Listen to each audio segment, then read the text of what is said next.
Assalamualaikum warahmatullahi wabarakatuh.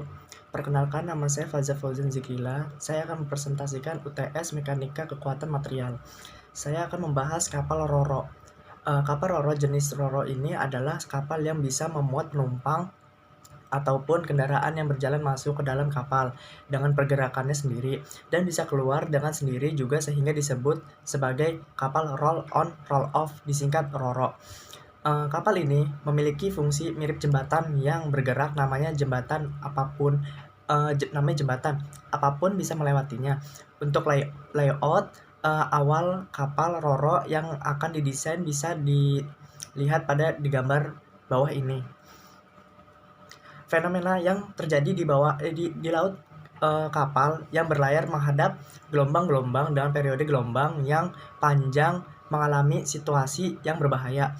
Dalam memperoleh perlakuan dari gelombang, kapal mengalami dua jenis gerakan, yaitu gerakan rotasi dan gerakan translasi. Gerakan rotasi itu merupakan gerak putar meliputi rolling, pitching, dan yawing. Gerakan translasi atau linear, gerak ini merupakan gerak lurus beraturan sesuai dengan sumbunya. Antara gerakan tersebut dapat menyebabkan muatan atau kendaraan di dalam kapal bergeser pada bidang miring, sehingga berakibat kepada stabilitas kapal. Beban pada kapal dibuat untuk mengangkut barang dan penumpang melalui air dan juga untuk bekerja pada waktu berlabuh dan docking. Kapal mendapatkan beban yang tidak berubah-ubah besarnya, tetapi pada waktu berlayar dan bekerja bebannya yang diterima selalu berubah-ubah. Kapal mengalami kemiringan sebesar 6 derajat, maka benda yang berupa mobil ini akan bergeser akibat gaya gravitasi. Besarnya gaya yang dialami mobil ini tergantung pada sudut dan gaya gesek antara mobil dan cleavage. Seandainya gaya gesek tersebut diabaikan, maka besarnya gaya yang mempengaruhi mobil tersebut dapat diperkirakan menggunakan rumus N sama dengan mg sin. Diperkirakan benda mobil yang ada dalam kapal memiliki masa 40.000 kg. N sama dengan 40.000 dikali 10 dikali sin tanda kurung 6. N sama dengan 41.811,4 Newton. Kemudian gaya gesek dari ban mobil sebesar gesekan statik sama dengan koefisien statik dikali Newton.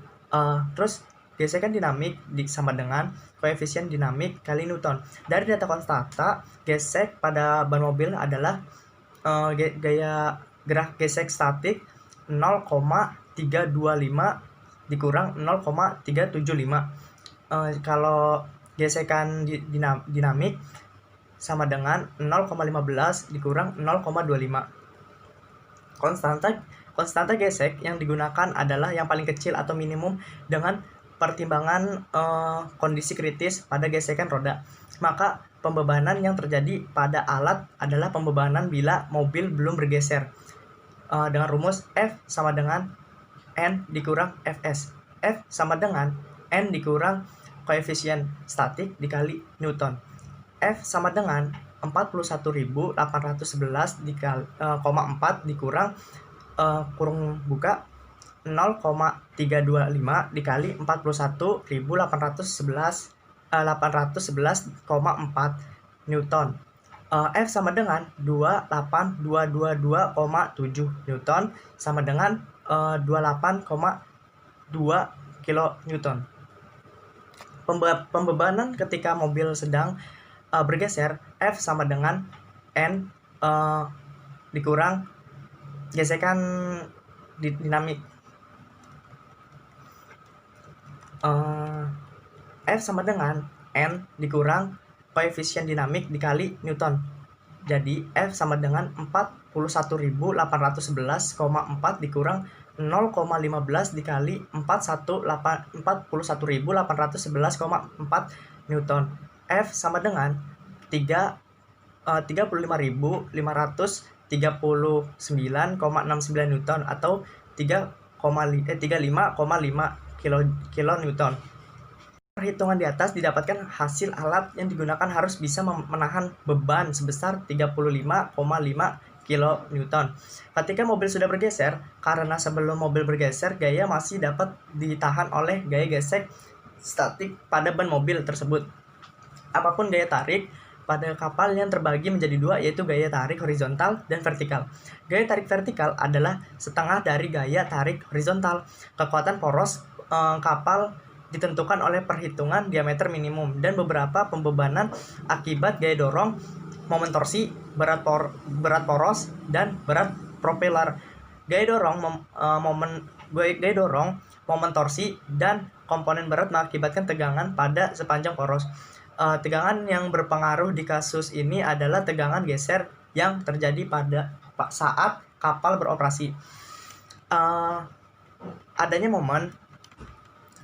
momen lentur pada kapal ro-ro itu suatu komponen struktur harus mampu memikul beban aksial atau tarik tekan serta momen lentur. Apabila besarnya gaya aksial yang bekerja cukup kecil dibandingkan momen lentur yang bekerja, maka efek dari gaya aksial tersebut dapat diabaikan dan komponen struktur tersebut dapat jurnal teknik perkapalan didesain sebagai komponen balok lentur. Namun, apabila komponen struktur memikul gaya aksial dan momen lentur yang tidak dapat diabaikan, salah satunya, maka komponen struktur tersebut dinamakan balok kolom.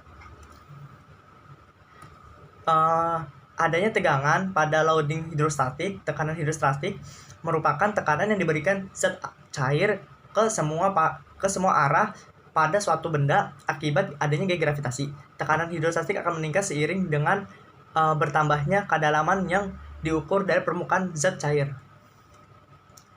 Adanya tegangan gesek yang didefinisikan sebagai komponen tegangan koplanar dengan penampang melintang sebuah kapal.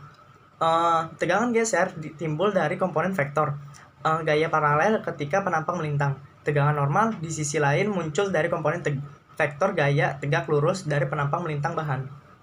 Sekian dari saya, kurang lebihnya mohon maaf. Wassalamualaikum warahmatullahi wabarakatuh.